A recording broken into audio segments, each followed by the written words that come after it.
আসসালামু আলাইকুম। কেমন আছো সবাই? আশা করি ভালো আছো। আলহামদুলিল্লাহ আমিও ভালো আছি।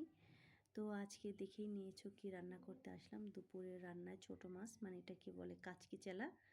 এটাই বলে হয়তো। এটা দিয়ে আমি আলু কুচি করে ভাজি না চচ্চড়ি আইটেম করব আরকি। আর চিংড়ি মাছ ভুনা করব। আর হচ্ছে কচু পাতার ভর্তা, শুটকি চিংড়ি মাছ দিয়ে আলু ভর্তা, ঝাল ভর্তা মানে শুকনো মরিচের ভর্তা এগুলোকে করব কারণ ভর্তা আইটেম খেতে খুব মন চাইতেছে আজকে। আর এখানে আজকে আমার প্রতিটা রান্নাই খুব পছন্দের, প্রতিটা খাবার খুব পছন্দের। আজকে তো আমি ফুল প্লেট ভাত খাবো ইনশাআল্লাহ। এখন কথা বলতে, বলতে তোমাদের সাথে দেখো মাছের মধ্যে সমস্ত মসলা কিন্তু দিয়ে দিয়েছি। আমার কিছু বলাই হয় নাই। তবে একটা কথা বলবোই, পেঁয়াজ দিয়েছি ১ মুঠো। কারণ যতটা পেঁয়াজ দেই এই মাছটার মধ্যে, আমার ছোটো মাছের মধ্যে পেঁয়াজের পরিমাণটা একটু বেশি দিলে আমার কাছে একটু মজাই লাগে। জানি না তোমাদের কার কাছে কেমন লাগে, এজন্য আমি একটু বেশি করে পেঁয়াজ দিলাম। আর সব মশলাগুলো দিয়ে আমি একটু হাতে মাখাচাখা করে নিলাম। কারণ এটা হাতে মেখে মাখার মতো করে যখন চড়চড়ি করবো অল্প পানি দিয়ে, এটা খুব মজা লাগে খেতে। আর ফুল প্লেট ভাত এমনিতেই খাওয়া যায়। তো একটা দুঃখের বিষয় তোমাদের সাথে বলছি যে এই মাছটার মধ্যে একটু যদি টমেটো কুচি, ধনিয়া পাতা দেয়া যাইত। বাট টমেটোটা আমার বাসায় নাই। এজন্য দিতে পারলাম না। আমার বাসায় থাকলে কুচি করে এটা দিয়ে দিতাম। কিন্তু নাই। আর টমেটো ছাড়া মাছটা খেতে হবে। এইতে দেখো রান্না প্রায় হয়ে গেছে। এখন এটাকে নামিয়ে রেখে আরেকটু টানবে ঝোলটা, পানিটা একটু টেনে যাবে। তারপর নামিয়ে রেখে চিংড়ি মাছটা ভুনা করব। এই যে হয়ে গেছে দেখো। আলুটাও সিদ্ধ হয়ে গেছে, তার মানে মাছটাও সুন্দরভাবে হয়ে গেছে। হালকা একটু জুসি ভাব থাকলো, তখন আমি নামিয়ে নিলাম।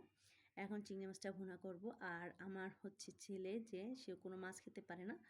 আর ছোটো মাছ তো প্রশ্নই ওঠে না, মুখে নিতে পারবে না। এই জন্য চিংড়ি মাছটা ভুনা করতেছি। যদিও সবাই খাবে, তবে উদ্দেশ্যটা আমার ছেলে। এখন আজকে আমার অনেক কাজ, বিকালে একটু বাইরে যেতে হবে। তো আমি খুব তাড়াহুড়া করে রান্নাটা করছিলাম।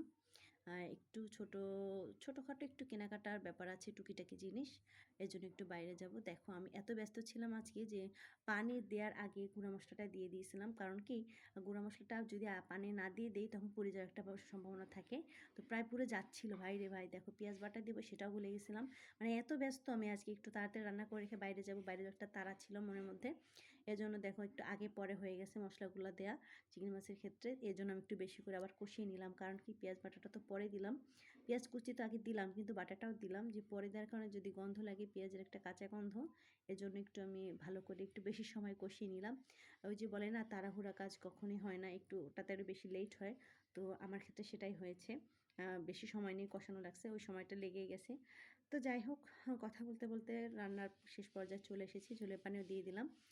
এখন কথা হচ্ছে রান্নাটা করে রেখে আমি ফ্রেশ হব, নামাজ পড়বো, দেন খাবো।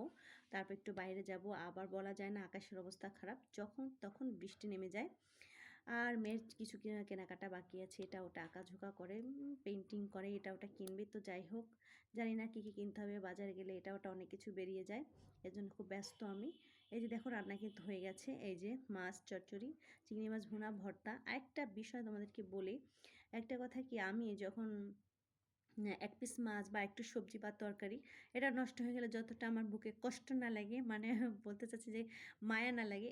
অপচয় করব না, কখনোই অপচয় করি না কোনো জিনিস, তবুও কিন্তু আমার একটা ধরো মরিচ ভর্তা করে রাখি। মরিচ ভর্তাটা আমার ঘরে একটা থাকেই। যখন মরিচ ভর্তাটা করে রাখি তখন হচ্ছে আমার ওটা যদি কোনোভাবে নষ্ট হয়ে যায়, ভাই রে ভাই, আমার যে কী কষ্ট লাগে, আমার খুব ভীষণ খারাপ লাগে। তো কথা বলতে বলতে দেখো আমার খাবার প্লেটটাও সাজানো হয়ে গেল। তোমাদের কাছে কেমন লাগলো আজকে আমার ভর্তা আইটেম, ভাজি, যাই হোক যেটাই বলো না কেন, আমার কাছে তো আজকে দুপুরের খাবারটা খুব ভালো লেগেছে। এই তো আমার রান্না শেষ, প্লেটিং শেষ। আল্লাহ হাফেজ বন্ধুরা, ভালো থাকবা সবাই, টাটা। তোমাদেরকে অনেক অনেক ধন্যবাদ ভিডিওটি সম্পূর্ণ দেখার জন্য।